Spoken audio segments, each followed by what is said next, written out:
Hi everyone and welcome to Ron's Garage.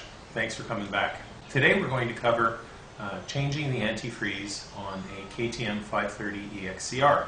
I'm sure that if you have a 530 EXCR you've experienced the boil over. The EXCR has a thermostat, and the main reason for the thermostat is to bring the engine temperature up quickly at startup. Now, since we've desmogged our bikes and our bikes are running a lot better now, they're starting a lot better, we should address the overheating and the cooling problem. The way I chose to do that was I bought a set of hoses, silicone hoses, from a company called Samco Sport, and I ordered these ones from England. They took me almost a month to get. That's why it's been a while since I've had a video. And they're made of a high temperature silicone, and the most important hose in the bunch is this one here. It has a Y shape and it bypasses the thermostat altogether. So with that, you're not going to have any restriction in the water flow in your bike or coolant flow. And to top it off, we're going to use a product called Evans NPGR. This is what they use in race cars. This is what they use in the most high performance engines on the planet. This particular formulation of Evans is meant specifically for motorcycle engines and radiators with very small and plentiful cooling channels. So it's a slightly lighter viscosity than the rest of them. It's a little bit thinner. It runs through the engine better. It's a little easier on the pump on a motorcycle because it's not a very big pump. So Evans NPGR is the stuff to use. It boils at 400 degrees. It freezes at -10. Okay, so first thing we're going to do is get rid of all the parts that are in our way. And that would include the seat, the gas tank, radiator shrouds, and that'll give us open access to the engine so that we can work on the cooling system. Now comes the part where we drain the coolant.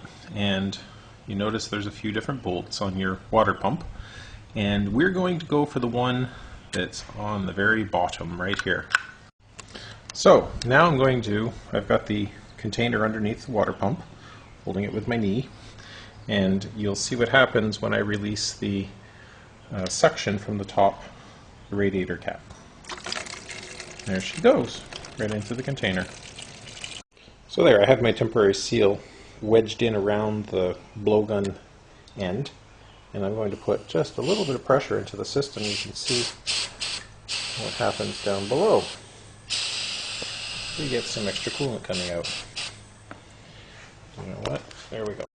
Okay, so now that we have most of the coolant drained from the system, well, virtually all of the coolant drained from the system, I'm going to start undoing the hoses to replace these hoses with my brand new Samco silicone hoses. Okay, I removed the bottom hose. This went to the right radiator, this went to the left radiator, and this came straight off the water pump. So here we are here. We'll go to the next step.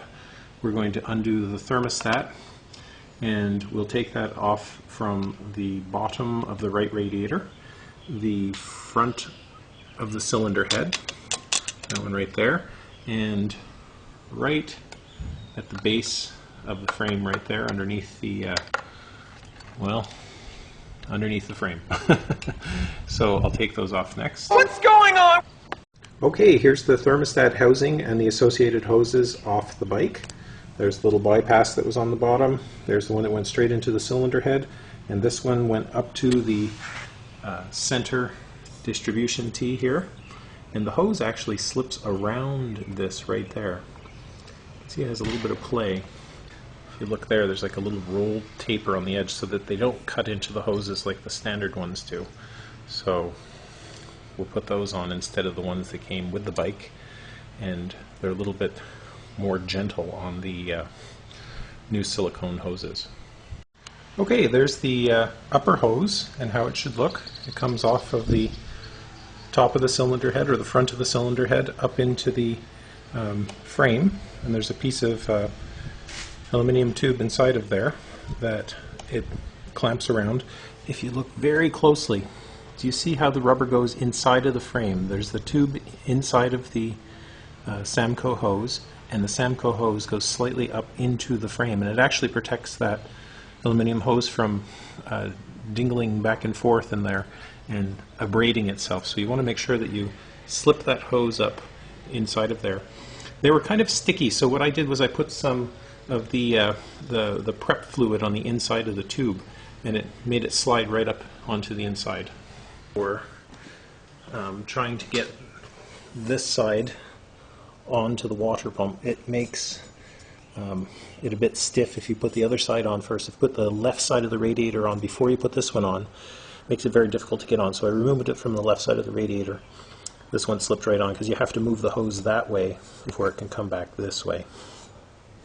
And that's it. So now we're going to go to the next step, which is to fill the bike with the race prep fluid, and we're going to run it for a little bit with that fluid. So now we're going to begin the process of filling the bike with the race prep fluid. So the first thing we're going to do is put back in the drain plug. Notice there's a small copper washer on it.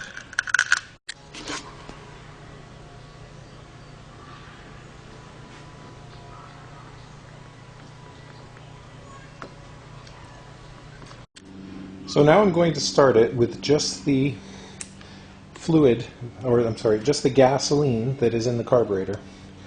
And I'm going to make the race prep fluid circulate so it grabs any of the leftover Prestone and water mixture. So here we are, I've run the bike, and now I'm going to drain the prep fluid. Okay, so I've drained the prep fluid now, and once again I'm going to do the air pressure trick where I put the blowgun in the top of the radiator and push the fluid backwards out of the system as much as possible. This stuff you can have residue in the system with this stuff because it's intended to blend with the NPGR, so we're okay. But we'll try and get out as much as possible so we get the maximum benefit of the NPGR, seeing as the system only carries 0.97 of a liter or 1 US quart.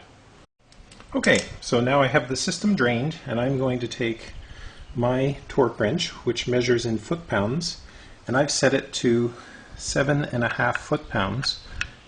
The manual calls for 7.38 pounds, but my torque wrench doesn't measure that accurately. So we will go with the 7.5, should be fine. Okay, so I'd like to go over the whole job. We have our new hoses installed, our upper and our lower. Very nice looking. I like the Samco product. The hoses are definitely a good product, very solid, lots of protection. I'll show you a piece I cut off. Inside is blue silicone, and then there's some cording woven in, or molded in I should say, into the body of the hose itself, and it looks like it's been wrapped many times, many different layers. So this is what KTM uses on their bikes along with the Evans waterless coolant. So right now the bike is full of Evans and it's just awaiting being put back together. I have my stop, don't put water in the system sticker on there, and we're ready to go. So let me show you the parts that came off of the bike and what we put in. And also I'm going to include part numbers for things because I get quite a lot of emails for part numbers of stuff that I put on, so I'll do that in the next little frame here.